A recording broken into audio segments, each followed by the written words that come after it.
જય સ્વામિનારાયણ અને જય માતાજી। આજે છેલ્લો દિવસ છે બાળકોને આપણી ઘરે, કારણ કે કાલથી આપણું મિની વાવાઝોડું છે ને સ્કૂલવાળા સાચવશે, ખરું ને? તો હું આજે બધી વસ્તુ લેવા ગઈ, કારણ કે દર વખતે મને ફરિયાદ રહી છે કે ભાઈ એટલું બધું મોંઘું કેમ। મને ઋતુન પપ્પા કહે કે આ વખતે તું જ તને ખ્યાલ આવે કે મોંઘવારી કેટલી છે। એટલે હું ગઈ અને શરૂઆત કરી ચોપડાથી, તો ચોપડાથી 1000 રૂપિયાના, અને પાણીની બોટલ આવી 200 રૂપિયાની, તોય મનગમતી તો નહોતી જ। અને આ છે નાસ્તાનો ડબ્બો, આ એક નાસ્તાનો ડબ્બો છે 420 નો છે, ને બીજો છે 470 નો છે। અને આવા બધા પાવો, આવું તો હિસાબ કરવા બેસીને તો પાર જ નથી આવે એમ।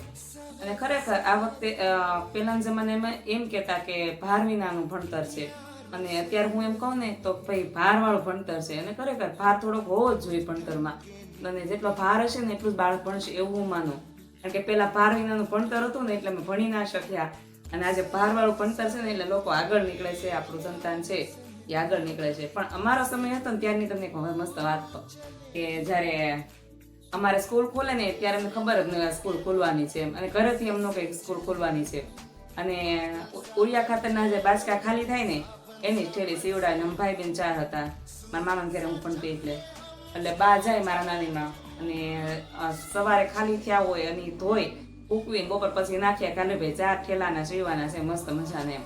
એટલે દરજી કે હા, દરજી પાછા એવા હતા કે તમે આ બપોર પછી નાખ્યો તો કાલ સવારે તમને આપી જ દે।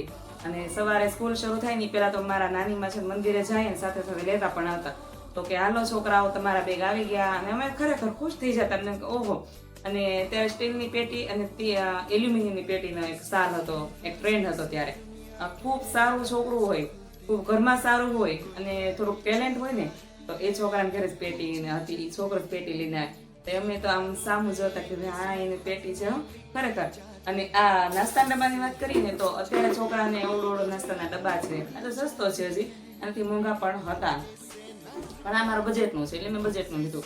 ત્યારે અમારે રિસેસ પડતી ને ત્યારે એમને ઘરે જવા દેતા, અને ત્યારે જમતા હું નાસ્તા ખબર છે કે ખાટી ખાટી છાશ હોય ને મામી બપોરે રોટલા ઘડી વાડીએ ગયા હોય, એ રોટલામાં 4 ભાઈ બેન હાટું 4 રોટલા ઘડી જાય, અમે 4 ભાઈ બેન એક એક આખો રોટલો ચોળી નાખી મોટી તપેલી લઈ, એમાં છાશ બોળો અને રોટલો નાખી એને ગમગોયો કહેતા।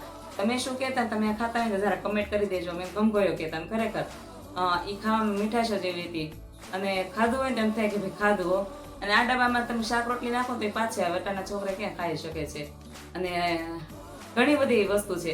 અને પછી ખાઈ અને સીધા અમે અવેડે રમવા જતા, અત્યારે આપણે બાથમાં જઈએ છીએ નાહવા માટે ફાર્મ હાઉસમાં, પણ અમે અવેડે રમતા, અવેડા નાખો ચીતરી નાખતા, અને રિસેસમાં તોય ટાઈમ વધે ને તો આમળી પીપળી છે, ખોખો છે, લંગડી છે એવું રમતા, અથવા ઘરે અમે ગીલી દાંડો રમતા અને લખોટીયા રમતા, અને અમારી છોકરીને તો પાચિકા હતા ત્યારે તો પાચિકા રમતા। અને ત્યારની વાત ને અત્યારનું જોવા જઈએ તો બહુ એટલે બહુ ફરી ગયું છે, ઘણું અપડેટ આવ્યું છે।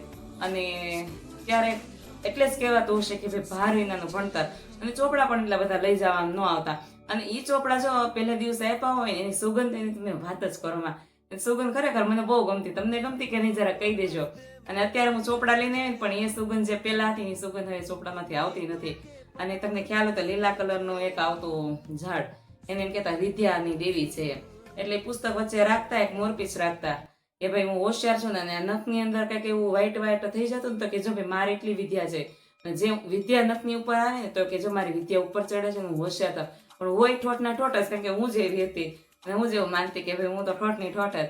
અને ખૂબ મજા હતી ત્યારે, અને અત્યારે થોડુંક એમ થાય કે પહેલા સમય જેવું હોય તો, અને એ તો ભાઈ જેમ જેમ આગળ જતા જશું એમ જેમ બધું બદલાતું જશે। તો ખરેખર તમારે આવી રીતે કઈ રીતનું હતું જરાક તમે પણ કહેજો, એટલે ખબર પડે કે આપણે બધા સાથે જ હતા ને એ જ ના છીએ। જય સ્વામિનારાયણ।